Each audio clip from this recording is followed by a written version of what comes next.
All right. Thank you for tuning in. Today, we are so excited to have a panel of expert land consultants. We've got a panel of the best in the business here to talk, and we're going to give everyone an update on, and revisit or follow up, if you will, on the roundtable discussion we had as it relates to COVID-19 and the land market. We did a video roundtable back in late April and felt that it was a good time to revisit and talk about some of the things that we talked about back then, and also talk about some new topics as we've learned more in this very dynamic time and different time, if you will. And we are just so thankful for all of those that are a part of this discussion, and all of those that are tuning in and learning a little bit about land and about some of the best in the business and their feelings about things very important to us and people that are landowners. So we're going to start off with our first panelist. His name is Matt Davis. He's an accredited land consultant with Cushman & Wakefield in San Diego, California. How you doing, Matt? Well, man, how are you? Doing great, doing great.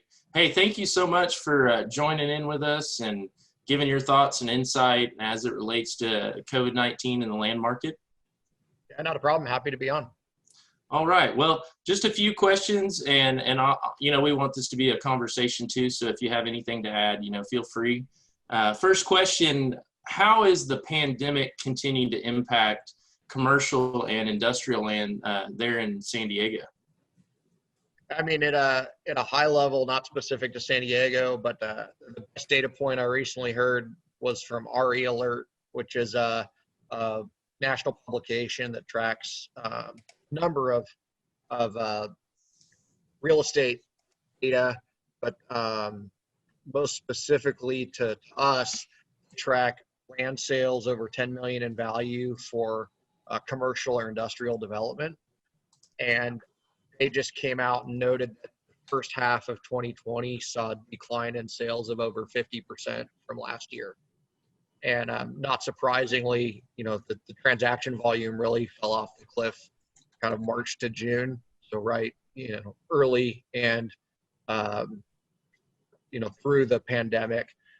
That said, the reduction in activity and the fact that the market shift wasn't really caused by fundamental imbalances in the real estate market means that there's still a sizable amount of capital on the sidelines looking to be deployed. And just talked with our debt and equity guys this morning, and kind of the update and really translates into what we're seeing in the marketplace is that construction financing has opened back up a bit, but it's really product and asset dependent. For example, retail, speculative office, office that doesn't have tenants in place, and hospitality, the debt for construction is almost impossible.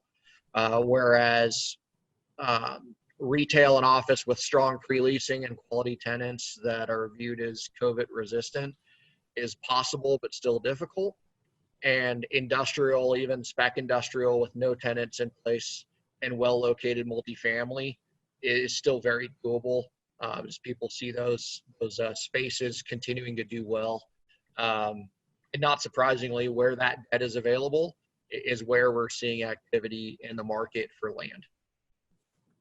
Awesome. Well, we appreciate that, and it definitely has had its impact on the markets, and appreciate that insight there. What are you seeing or hearing out there and in general with residential developers? Sure. The residential developers and home builders really seem to have come back to the table and are kind of ramping back up. According to Myers Research third quarter update, new home sales traffic has increased really across the board, and the prospects that are looking online or coming to the sites really seem to be serious buyers. They're getting good contract volume out of the traffic and very few cancellations. So the looky-loos, the tire kickers just aren't there, at least not in the way that they were historically. So with that, what's driving it? It's likely due to historically low interest rates, increased household savings due to travel and other restrictions, government stimulus checks, really giving people the opportunity to make that down payment and view a mortgage is more affordable or more attainable than it was before. Add to that the desire for increased space due to the pandemic, the social unrest we're seeing in many of our major MSAs, and the millennial demographic starting to hit their earning years. And it's no surprise that we're seeing outmigration from many of our urban markets, while the suburban and rural markets seem to be booming. With home builders still ramping back up after hitting the brakes in the early stages of the pandemic, and existing home inventory at just over 3 months of supply, which is down over 20% from a year ago, according to the July report from the National Association of Realtors. And we're seeing demand far outpacing supply, and that's putting upward pressure on pricing across the board, whether it's existing resale product or new home sales. And, with that interest in the marketplace, that's pushing many developers to shift their focus away from the land and urban markets, where much of the attention's been over the last cycle. And we're seeing a lot of interest in the suburban and rural markets, where, home buyer activity is, and therefore the home builder interest is going to flow. Great. Awesome. Thanks for that, Matt.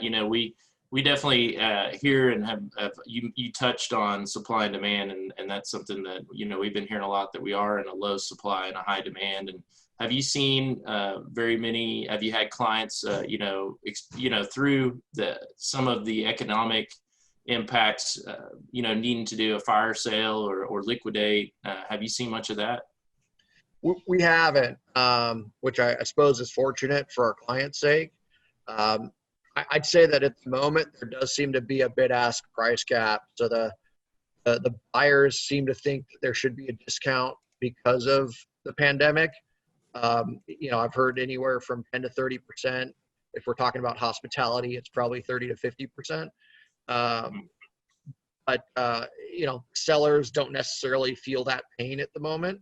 And so I think that's probably one of the biggest challenges we're seeing on putting together land deals is, until we're still waiting for that kind of anchoring moment and I guess we've kind of had it, that things are normalized to some extent. We kind of have a path forward, I guess. It maybe is just continuing on the path we're on, hopefully not.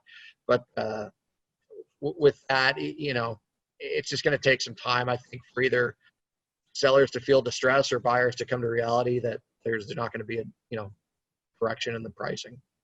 Right. Yeah. Okay. Well, great. Thanks for that. Anything else you'd just like to add, or any other topics you'd like to touch on? West Coast farmland, we're seeing strong interest there. Food supply still is important, and there's demand. We're seeing pressure from imports still that impact valuing, but overall, that's a space where we're still seeing pretty good activity throughout the entire pandemic. Okay, awesome. Well, Matt, thank you so much for taking your time. I know you're a busy man. We appreciate you providing insight, like we said, and your thoughts, and definitely it's good to hear that business is going well, and thank you for that. Yeah, no problem. Happy to be on. Yeah, awesome. Well, our next panelist we're going to move to is out of Texas. His name is Clayton Plgrim. He's an ALC with Century 21 Harvey Properties. And just want to introduce Clayton Plgrim. Thanks for joining in. Thanks, Eric. I hope everybody's doing good. Doing great. I see you're sitting in your pickup. Out on the trail today. Awesome. Well, hey, thanks for joining in and making yourself available and definitely giving us some input as it relates to COVID and what you're seeing. Absolutely. Wouldn't miss it. All right, man. Well, hey, just a few questions, and then like I said with Matt, we just want to keep this like a conversation. If there's anything you want to add along the way, feel free, and we'll just go ahead and get started. What is the financial climate for buyers' ability, to finance on land assets in your territory? So as a loaded question, there's three kind of categories. We're obviously looking at folks that are buying or they're leaving the metropolitan areas and they're wanting something out in the rural area to, a lot of people are working from home now. So we're seeing our probably under $1 million listings that are with a home or without a home, but something that could be developed for a small ranch or even a small recreational property with some kind of area to build a living quarters. Those are really hot commodities in our area, and financing is extremely available. Local banks, as well as some of your larger Wells Fargo and some of those guys, are coming out of the woodwork to try to get products that they can go and loan on some of those assets. Our residential is even on the outskirts of Dallas-Fort Worth area, Houston, Austin. I mean, there's still residential's blowing up in those areas. However, we're seeing more and more coming from the metropolitan areas to our area and that's in Southeast Oklahoma to Northeast Texas to, if you get within 100 miles of any of the metropolitan areas, that's a real popular product is the 100 acres that I can build a home or possibly build a home on in a couple of years. People are wanting to get out of inner cities and get out where they can stretch out a little bit, and especially if they're in the pandemic times where a lot of their stuff is via Zoom or some kind of teleconference. They can still work and do their job. In the ag lending side, and that would be hard assets for guys that are in the agriculture production, cattle guys and farmers and stuff. We're seeing a tightening of that. We're in a 5-year lull, maybe even a 6-year now on our agribusiness side. We had a really good push with the CFAP payments with the cattle. I've got some growers that are heavy in the cattle that, got a couple hundred, 250,000, I believe was the limit. Couple $100,000 influx of cash that they don't have to pay back. That was a huge thing. PPP loans for some of these agribusiness companies that are going in was huge. And then the biggest thing I think that we're going to see in the lending deal is we're going to see some guys lose some equity in some of these larger farming operations. I think you're going to see some private equity take over some of that. I think some private equity is probably going to take over even ownership of some of this stuff. There's more inventory out there right now than we know what to do with as far as operating farming assets, operating ranching assets, and like it is everywhere in the United States, land is way higher than it's going to be for a cow to pay for it. So we're seeing that. We're not seeing any prices slip, but we're seeing some pretty there's some opportunities as far as if you're looking to buy in some of those kind of assets. There's some really, really nice looking packages as far as lending goes, and of course extremely attractive rates on some of this money. In my opinion, it's tough to be a banker right now because finding someone qualified, A, and B, interest rates are in the high 2s to low 4s depending on what kind of product you're wanting to look at. We're seeing lending probably as wide open as we've ever seen it, especially in the smaller under $1 million. I mean, those things are really hot commodities and they're extremely bankable. Those are probably the hottest assets as far as lending right now that I would see. Awesome. All right. Well, hey, that was a lot of really good information, and definitely, that's the same type of stuff we're hearing. You do business in Oklahoma as well as we do, but that's a lot of what we're hearing as well. And touch on inventory levels. You mentioned a little bit about it earlier, high or low, and as it relates to property types too. So we're seeing the under $1 million recreational tracts are probably the hottest item out there right now. And that's, from deer hunting to duck hunting to they want to own a timber asset for investment, moving some money out of the stock market. People have made some money in the stock market through the up and down that we've seen in the past few months. Large ag assets, we've got probably some of the best inventory right now that we've had in the last 10 years.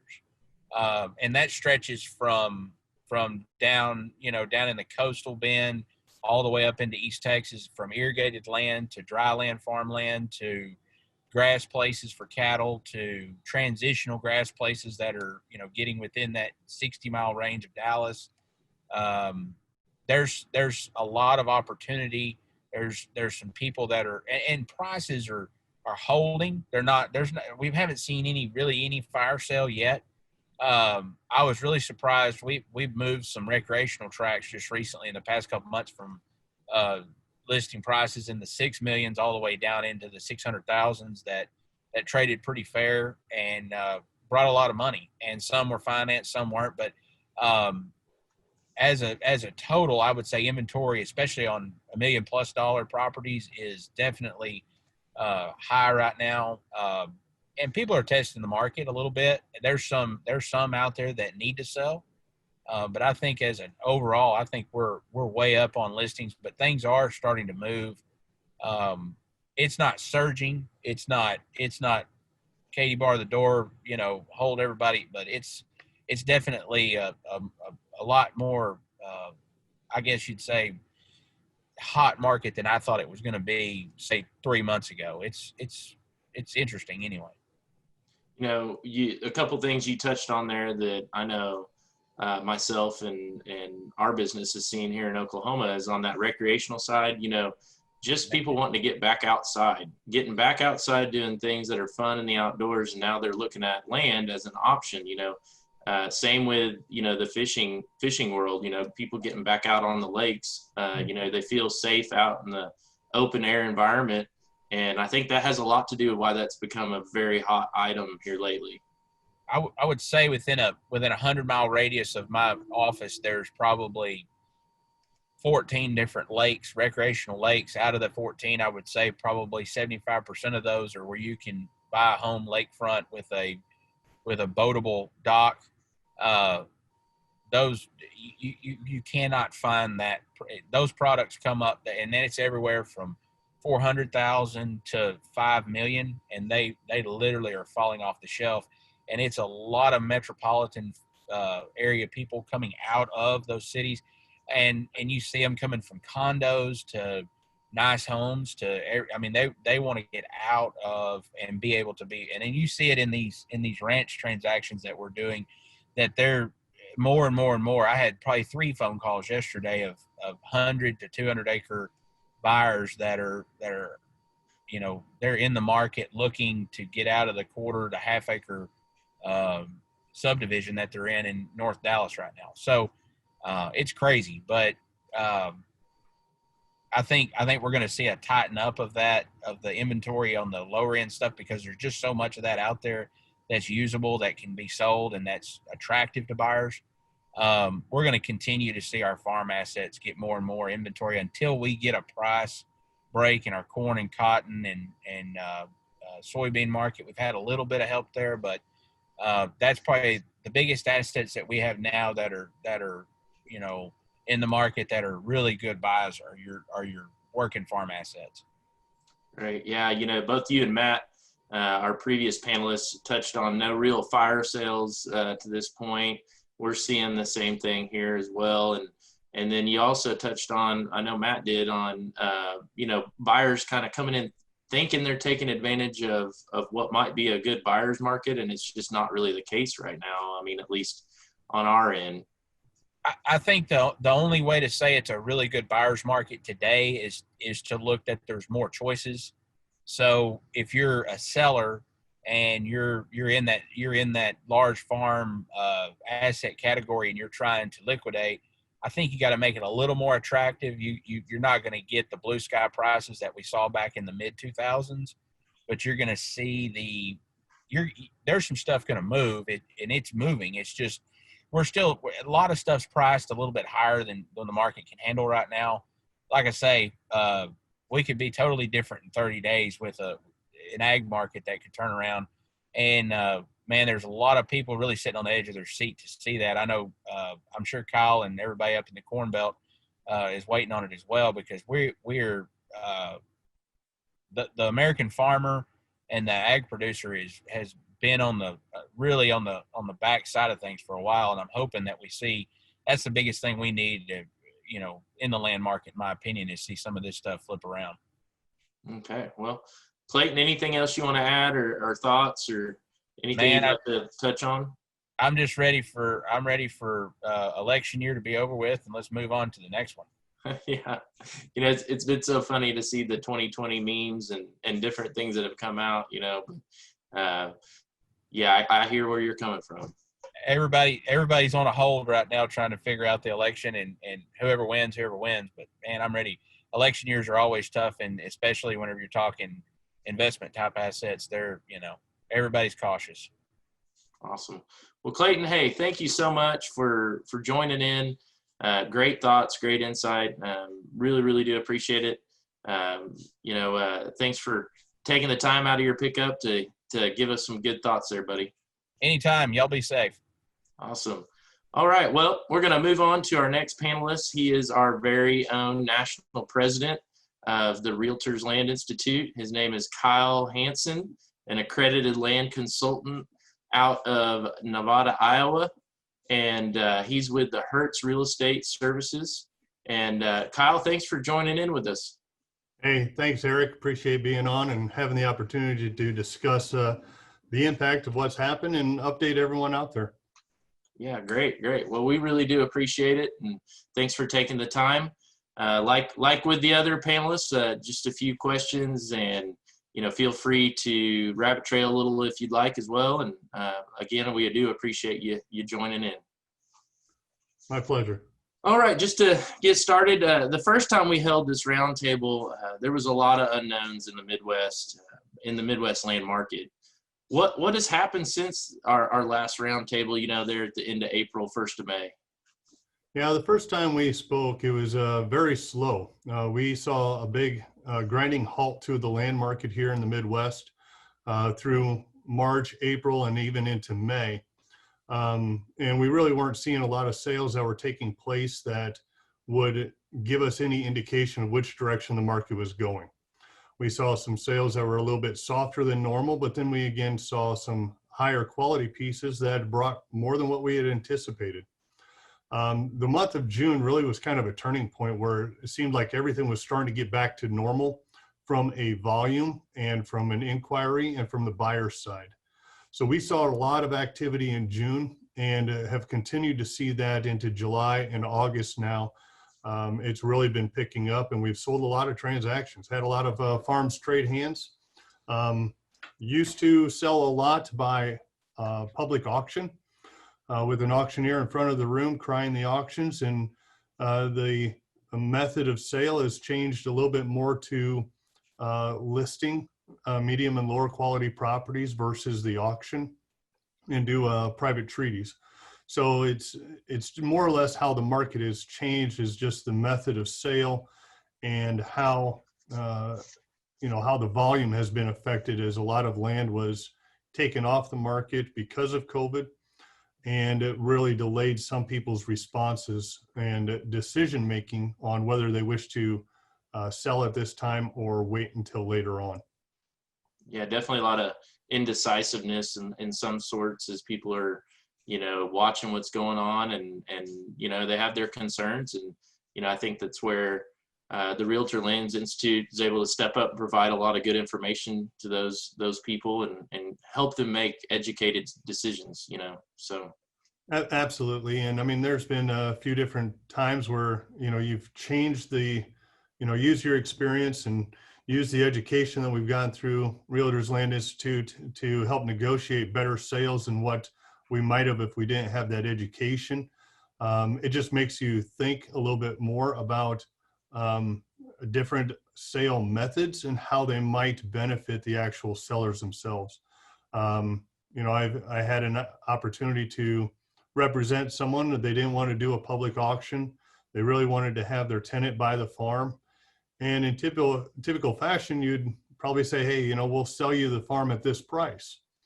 And instead, we were given the opportunity to,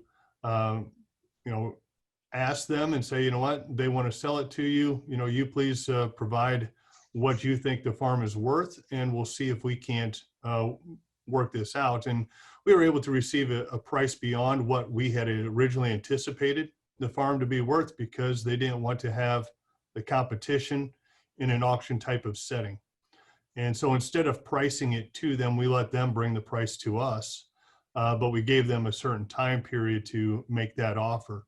And it worked out really well for both parties. The tenant was able to keep farming a farm that they've had for a long time, and the sellers were actually able to get more than what they had anticipated because the tenant knew that that was a very strong piece of his farming operation, and he didn't want to lose it, so he's willing to pay a little bit more.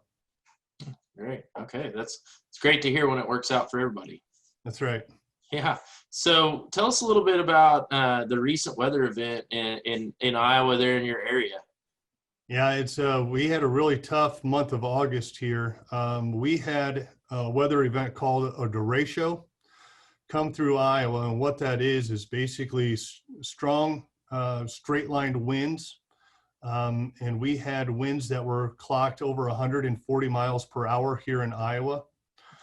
It really ran from South Dakota all the way through Indiana, parts of Indiana there, that there was damage. However, Iowa kind of got their nose broke in this, where other states maybe got a black eye. It was really a tough fight, and we saw a stretch that was anywhere from 20 miles wide to 80 miles wide receive sustained winds for longer than 30 to 45 minutes of over 100 miles an hour. Our crop state of development was already into filling the ears of corn.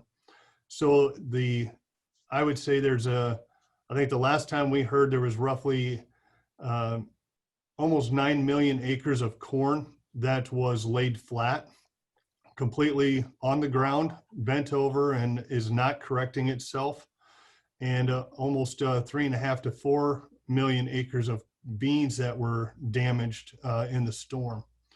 So we have operators right now that are hooked onto discs and are actually completely disking their entire corn crop. Not a single kernel will be harvested from those fields, as the corn quality has diminished, and the mechanical means of harvest are not possible. So it's really a very tough time here in the Midwest. And this storm again the hardest hit areas are pretty much west central Iowa, all the way to the Mississippi River, and then into Illinois, where there was damage all the way to Chicago on the northern part of Illinois.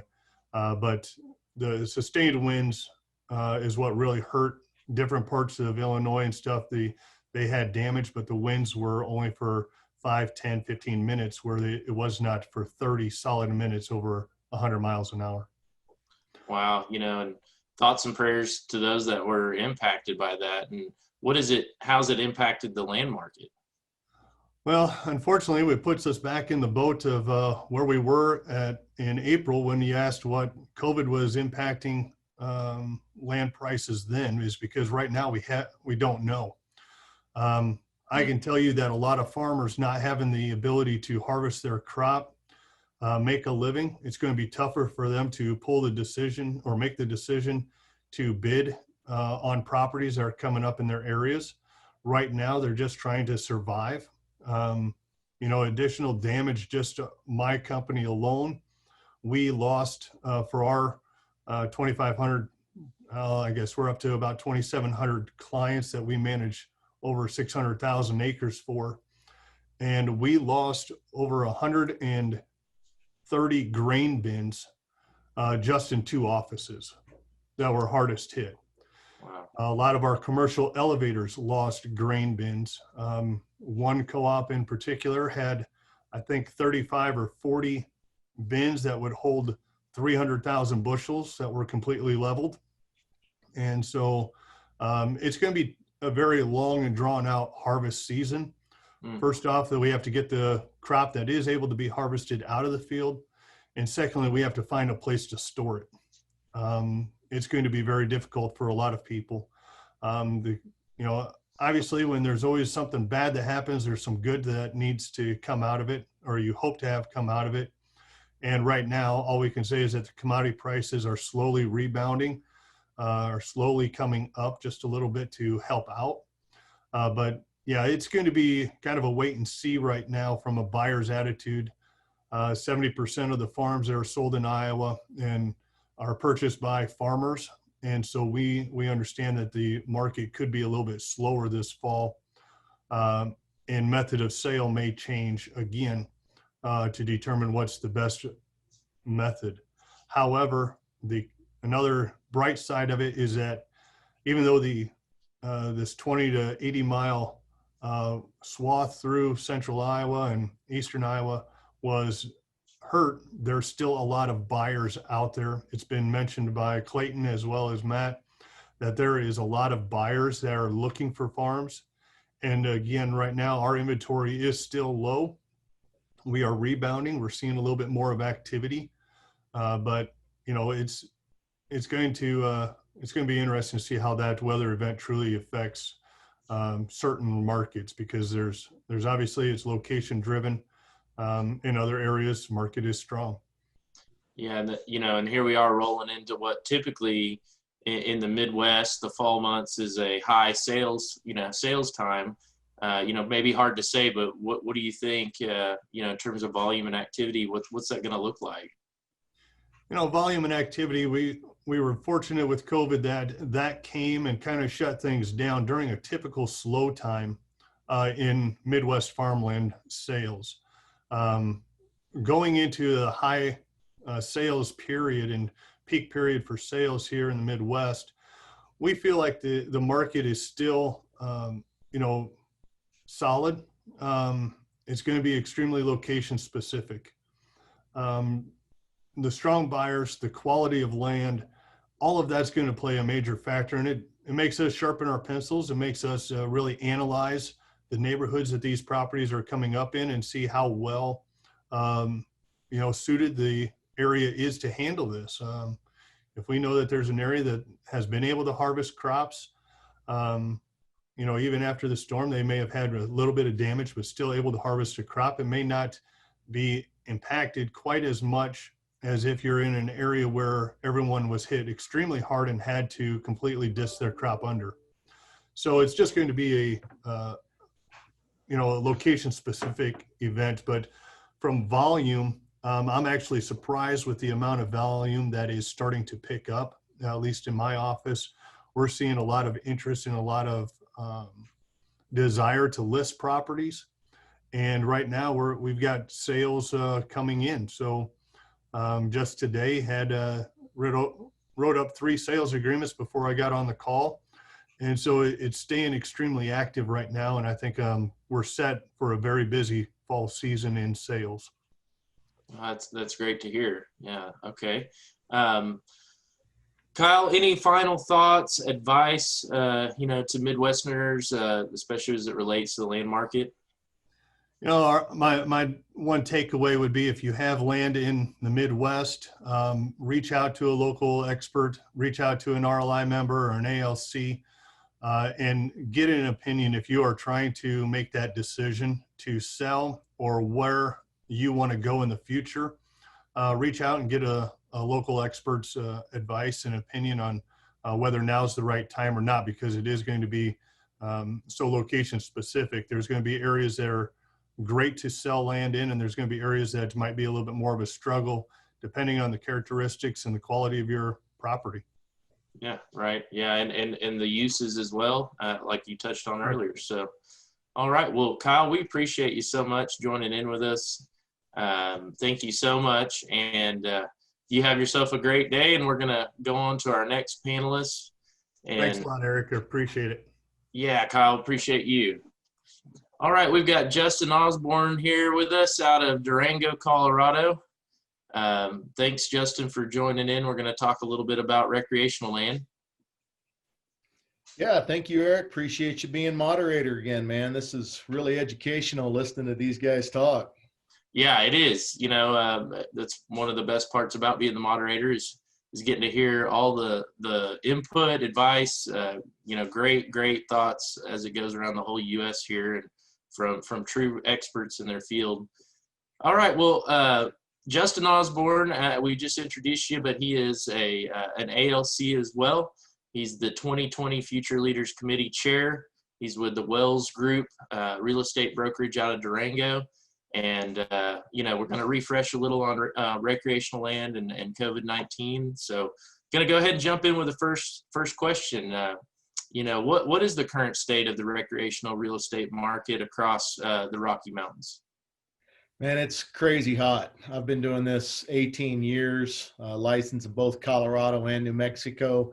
I've never seen anything like it, Eric. It's just absolutely nuts. We got properties we've had on the market for years that are all getting bought. They're all getting purchased. You know, we're pretty close to Arizona. We've seen a ton of buyers come up out of Phoenix, and you know, I mean, if your boss told you could work from anywhere and it's 117 degrees, would you decide to stay in Phoenix or go up to the mountains somewhere? And it's just, that's what's happening. These people are coming in from Arizona, from Vegas, from California, and they're going to the mountains. And so we've always had a feeder market, real strong from Texas and Oklahoma here in Colorado and New Mexico. But what I've seen happen that I've never seen happen before is just recently, clients are coming down from up in Trent's neck of the woods, and I'll be curious to see how he comments on this. But people are coming down here from Montana, Wyoming.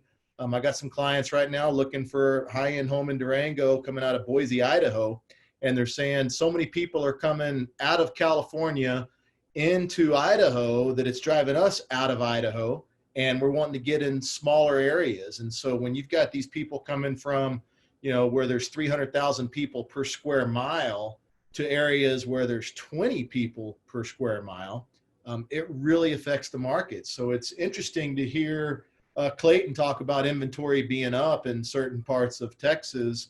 And then, you know, we're having the exact opposite problem here. We just cannot keep enough inventory on the shelf because we're putting it under contract before it even hits the open market.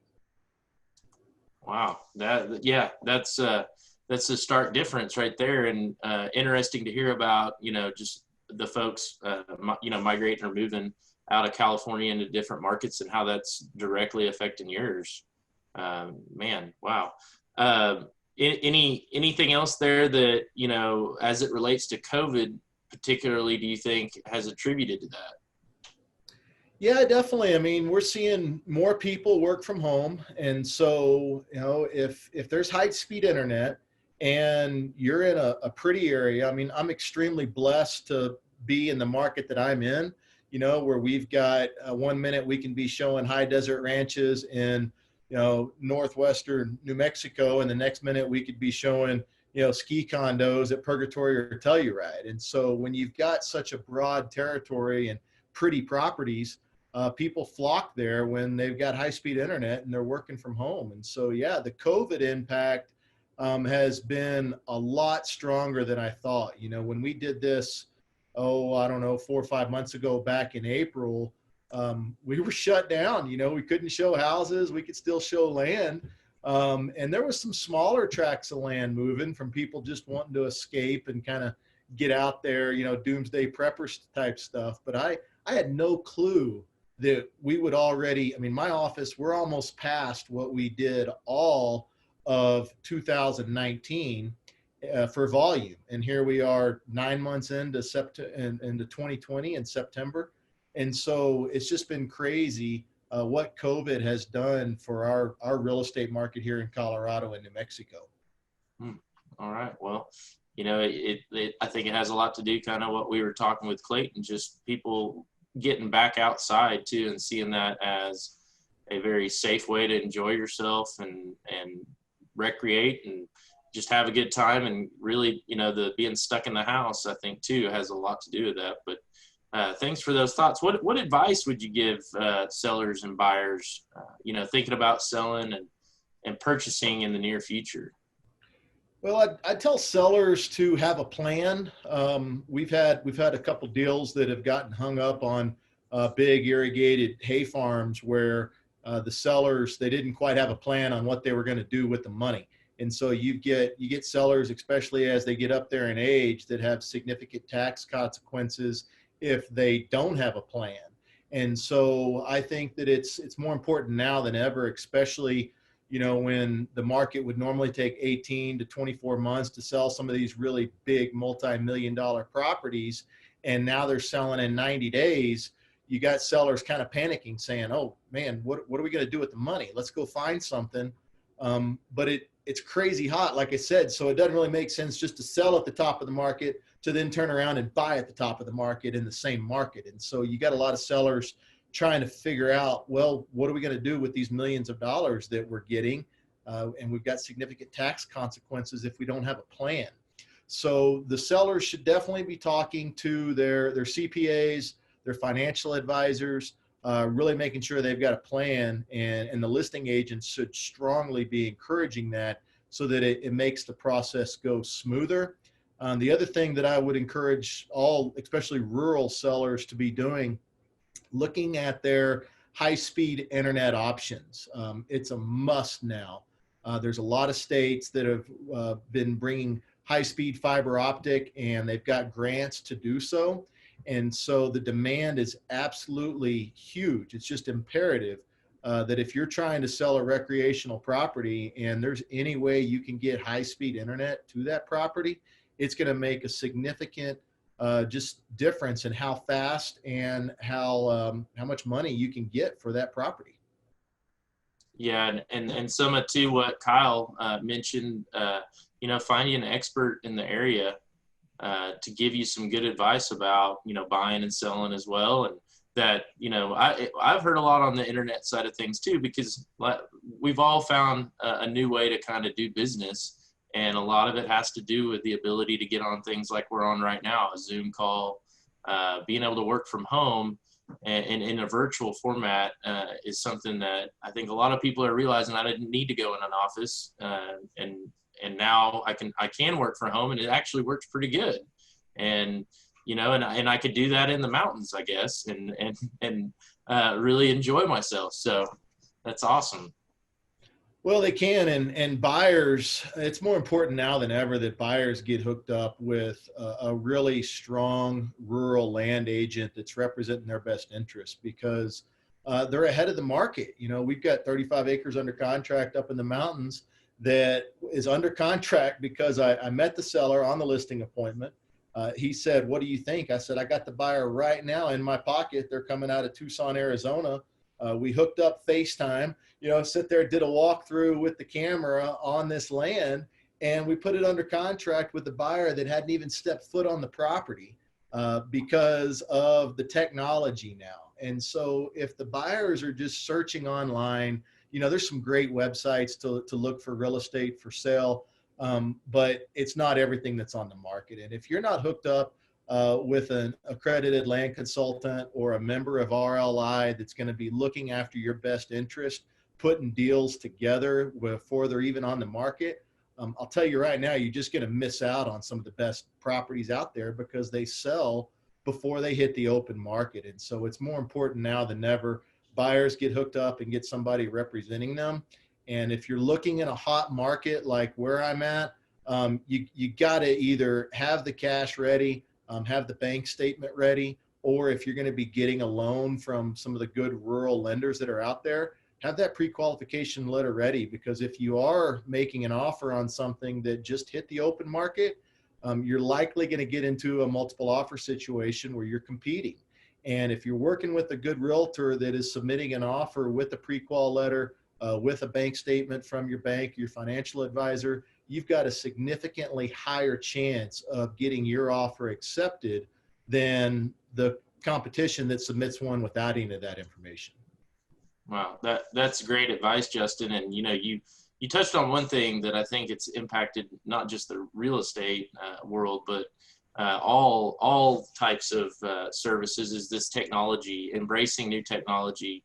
And that's one thing I feel so fortunate to be a part of the REALTORS Land Institute, is that, you know, they push forward and get out there, and we share these new technologies, these new ideas, new ways of doing business, and really stay on top of those things. So good to hear that, you know, that's pretty neat, being able to show property through FaceTime, and the other ways that, you know, through our mapping platforms where we're able to share information with potential buyers. I mean, just really being able to embrace technology and help our clients the best we can. So thank you, Justin, so much for joining in. Can't tell you enough how much we appreciate you giving us some insight on what's going on out there in the Rockies. And thank you so much.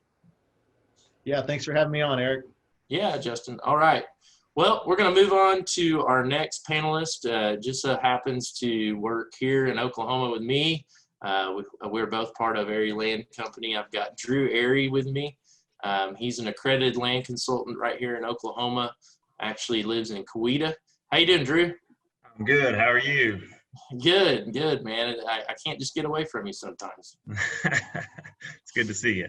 Good to see you. Well, Drew is an accredited land consultant right here in Oklahoma, and he is been with the REALTORS Land Institute for a long time, and he's going to talk to us a little bit about the land market in Oklahoma and give us some insight. He is the REALTORS Land Institute state president of Oklahoma, and we just appreciate you joining in with us, Drew. Yeah, thanks for having me. Wouldn't miss it. So, Oklahoma, see you got it on your hat. Is it a solid investment? Yeah, I think that's one of the neat things about Oklahoma. I feel like we're kind of one of those, big, basically suburb on the outskirts of a big town. I feel like everything's kind of headed our way, and that Oklahoma and the Midwest in general, Kansas, Missouri, I think we've always kind of been undervalued, Arkansas as well. We have a lot of people coming up from Texas, and it just seems like, with what our state has to offer and what kind of this area has to offer. I mean, people love our seasons, the amount of rainfall, the diversity of the terrain. I mean, it's different from, east to west to north to south. The people are nice. We have abundant water. We're fairly unregulated, and just got a great opportunity here in the Midwest.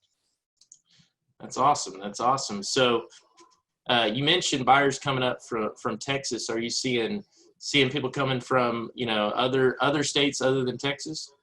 That's the crazy thing, Eric. If I'm being honest, if we tracked our calls, now from a year ago, and I don't know if it's the pandemic or just, the state of the market in general, but I can tell you right now, our calls, I'm getting at least 50%, if not more, people calling me from out of state.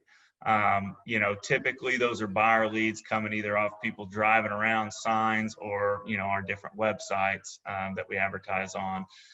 So, it seems like everyone has an out-of-state number that calls, and I don't know if that's something that's changed with technology or if it's actually out-of-state buyers, but it sure seems like it's a lot of people coming from the West. I speculate some too that, unfortunately, Tesla did not come to Oklahoma. It went to Austin. But I think it did put us on the map in some regard that we were even being considered. And, there has been in that influx, as you said, of out-of-state buyers, calling about property here in Oklahoma, which is exciting. And I think that, the state does have a lot to offer regarding just commerce and the economy and our cost of living and things that you kind of mentioned before. How has land value in general been affected by COVID and what you've seen the last 4 months since we last spoke? So I mean, this is the craziest I've ever seen it, as busy as we've ever been. And I really don't even like saying that I'm busy. We're just incredibly blessed with so much business that we can pick and choose what we do. But, agricultural, residential, transitional land, it's all been impacted positively from what I've seen. Now, I would say agriculture is probably the least impacted, but, there's kind of two sides of that. Unfortunately for some, and fortunately for others, it's caused many divisions of land. Farmers and ranchers in transitional areas are able to really see their investment into agriculture pay off during these times. We've seen a lot of people that, unfortunately with the younger generations, seems like we hear all the time that, yeah, my kids just don't want to take care of the ranch. They don't want this to be their career. We're within 45 minutes of Tulsa. Let's try to get as much as we can out of the place and try to at least recoup as much investment as we've made into this ground as we can. So, we've taken a lot of tracts that are located 30 to 40 minutes is kind of the sweet spot from any major metropolitan area or airport, and seem to really have great success breaking them into smaller tracts. We love the big ranches and transitional land and recreational properties, and we sell a lot of those, and really enjoy those properties. However, it seems like as the towns have continued to expand, you know, those ranchers that have been there for 50, 60, 70 years have no other option but to fall in line and also do what everyone else is doing and, you know, sell their land. So anyway, it's been interesting with this pandemic because the demand is just so strong for those pieces on the outskirts. Awesome, awesome. Anything else, you know, just general statements that you might want to add as it regards to land in Oklahoma and what we've been seeing here recent? You know, I think commercial has seemed to slow down a little bit. I haven't seen as much, you know, moving from, you know, just from my perspective. You know, I'm kind of just speaking for myself. Usually I have quite a few, I mean, I have several developers and, you know, different folks in the commercial industry that I work with, and I'm usually communicating with about different projects that they're interested in. And we've had a few pull back, and you know, it seems like there is a little bit of a scare with all of this, you know, everybody working from home and kind of everyone adapting to that. I think we'll continue to see that, you know, really impact our, you know, our tenant spaces. So kind of an interesting dynamic, but yeah, I mean, agricultural, residential, transitional land, if it's priced right, I mean, it's moving. Yeah, you know, we definitely talk a lot with our team about expectations, you know, how important it is to set expectations, whether it be with the seller or buyer or both. And, you know, one thing I've definitely noticed is the timing of these transactions and how it's been impacted. What are your thoughts on the timing of transactions, and what are you telling your clients on how COVID has affected the time it takes to get, you know, a deal to the closing table, really? Yeah, so really from a lending standpoint is really where we're seeing the delays. You know, with title, you know, abstract companies are a little bit backed up. But I'm typically telling people, you know, you're going to close in about 40 to 55 days is pretty, you know, pretty streamlined. I've seen a few deals, cash deals close quicker.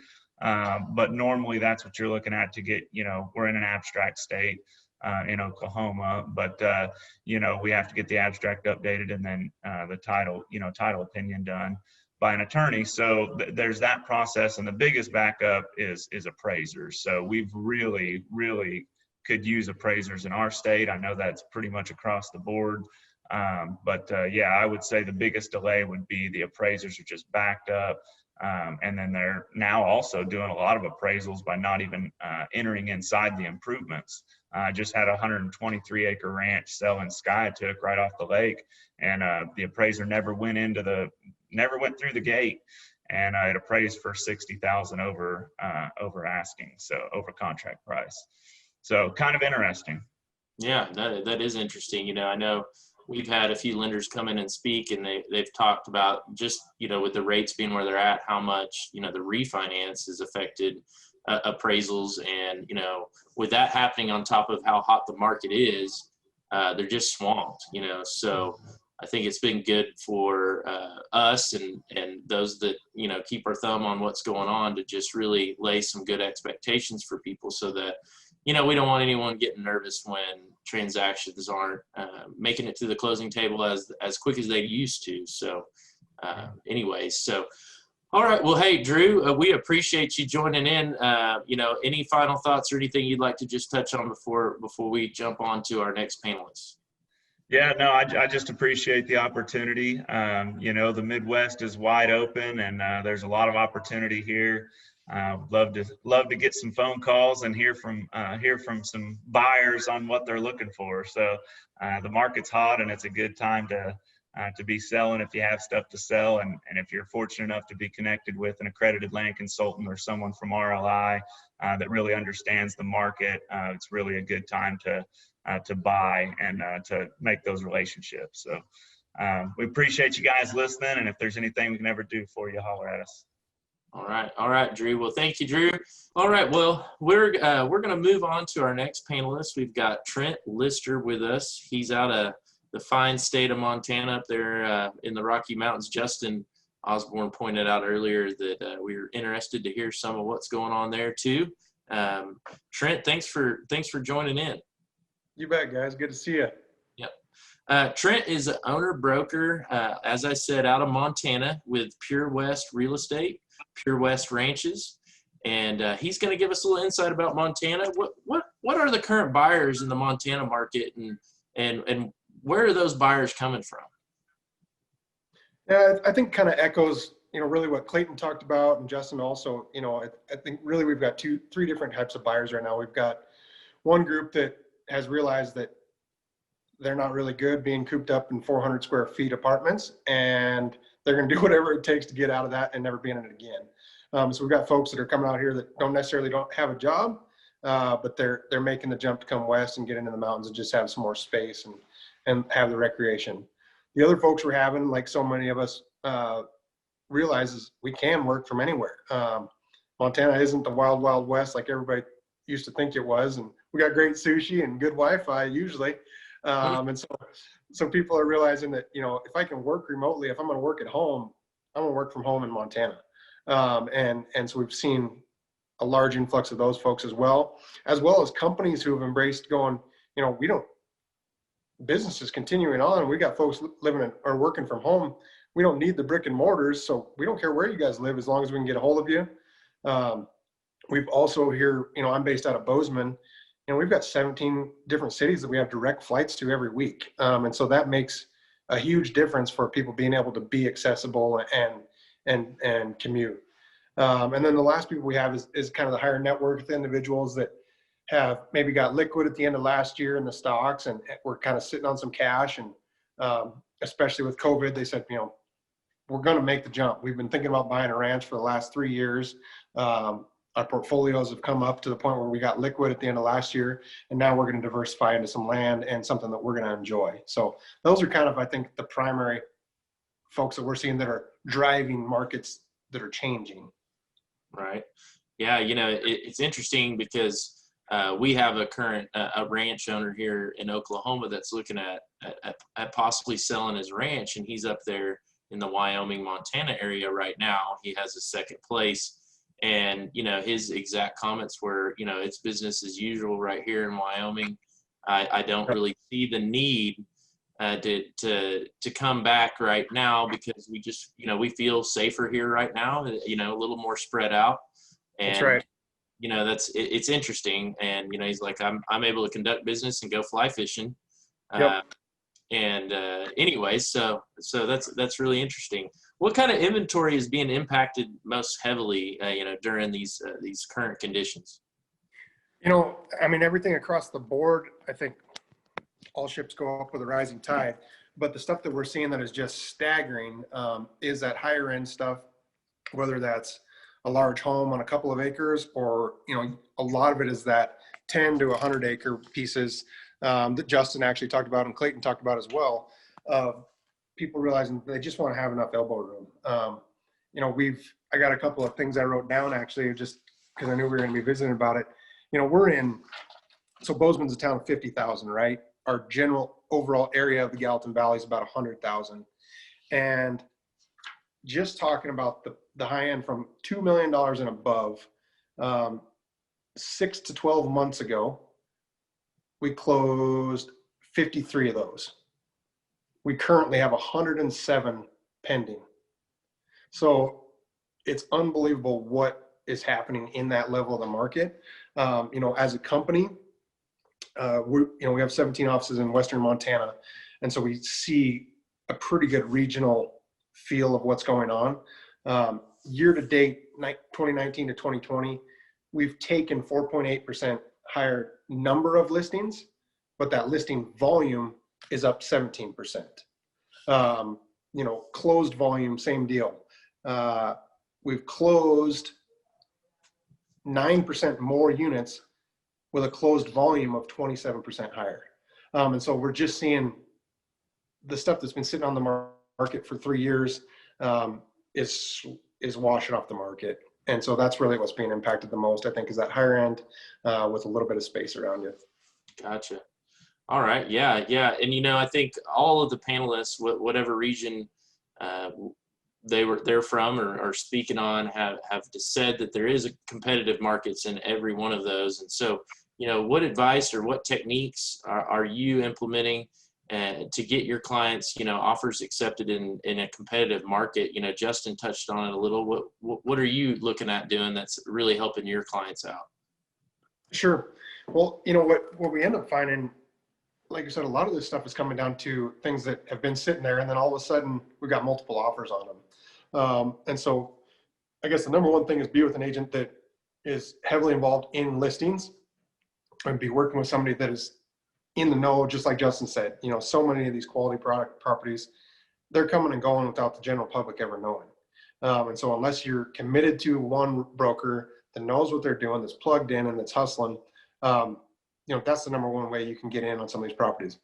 When it comes down to write an offer, if it is on the open market, we're encouraging people to take the pain away from the seller, right? There's things that are little knick-knacky things, whether that's the closing agent fee.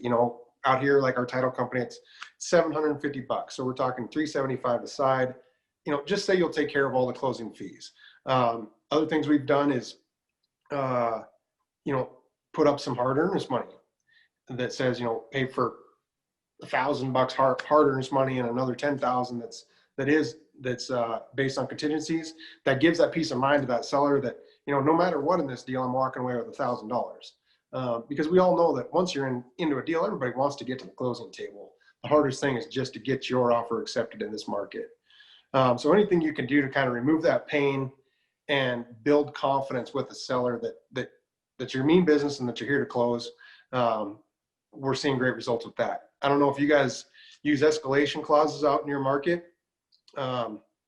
We'll pretty consistently, if it's going to be something that we're seeing a bunch of activity on. I showed a property. I had the first showing on a property this week that ended up getting 15 offers that night. And we'll put an escalation clause in that says, we'll pay $1,000 over the next highest offer up to our top. And that can be a way to get that offer accepted. And then finally, making it personal. Whether that's submitting a client letter and a picture of your cute little family that wants to have this property. And telling a story about who you are and why you want it and what you're going to do with it. That can go a long ways. And then the other thing, in Montana, we've got the right to present our offer to the seller directly as a buyer's agent. And so sometimes that can be really effective of, you're going to present your offer in the best light possible and with the confidence and the friendliness that you can to a seller. Sometimes that's a way to make that difference too. Yeah, no, that's great. That's great. So coming into the fall, here we are, very into August, going into September, fall in Montana. How does the market behave typically, and any thoughts or insight in regard to how it may behave this year with things being quite a bit different with COVID going on and things being like they are? Sure. Right now, typically in the fall, we see a little bit of a lull from the 4th of July, maybe through August, as people have done their travel and done their trips, they've come out and looked, and then they get into kind of, all right, we're going to get kids into school and we'll pick back up the property search thing after, because we're not going to be able to close on something before school starts. Or in the ranch world, they've had time to have the family out of school and they're out looking at ranches and having fun. It's kind of back to business until the kids are back in school in September. And then we'll see those guys, especially on like the hunting properties, if we can get them out and get on the property while they've got elk bugling, obviously that makes a huge difference versus in the springtime when everything's slick-headed and doesn't have a horn on it, and you're promising them that there's big bulls that live there. It's a little more compelling in the fall. And so a lot of times it's a lot of activity in the fall. And then for me, I run a lot of groundwork of trying to get property footage and verification of what that population of, the elk population is on the ranch in the fall, because that's when it's going to matter for my owners next year, so that we can use that for marketing materials in the spring. In specifics to what the market does, typically we'll see a little bit of a slowdown after that September, October, mid-November push. And then we're kind of quiet, except for the folks who, need to get something done for tax purposes before the 31st. This year, I think all bets are off. We had about a 10-day lull in March. And after that, we have been on fire and no signs of slowing down. So we'll see what it brings. You know, what I think will be interesting for Montana is how many folks end up staying long-term and end up becoming, you know, full-time community members and actual citizens, or is it going to be a lot of people who, you know, buy that ranch or that ranchette and just want to have a getaway spot. And so they're here either, you know, throughout the summer and the fall, or they come out as a ski place. You know, kind of time will tell on that a little bit as far as who sticks and how it makes sense for their family. So. Okay, awesome. Well, you know, any final thoughts or anything else you'd like to share? We're about to close, and obviously thank everybody that was a part of this. But any last thoughts there, Trent? Man, I think that the biggest thing that I would impart on folks is just make sure you know who you're working with, and make sure that they're the right fit for you and your personality and your family, because not all realtors are created equally, and especially in the land deal, there are so many things that are just unique to understanding rural property and the way they work, and when it's not connected to city water and sewer, and how does that work, and how is it impacted when my neighbor has an access to easement across my land. Make sure you're working with somebody. If you're looking at rural property, man, be working with somebody who knows what the pitfalls are, and can keep you safe and protected in that. And if you're selling property, that's going to represent it to the best of its ability and find that highest and best use and buyer.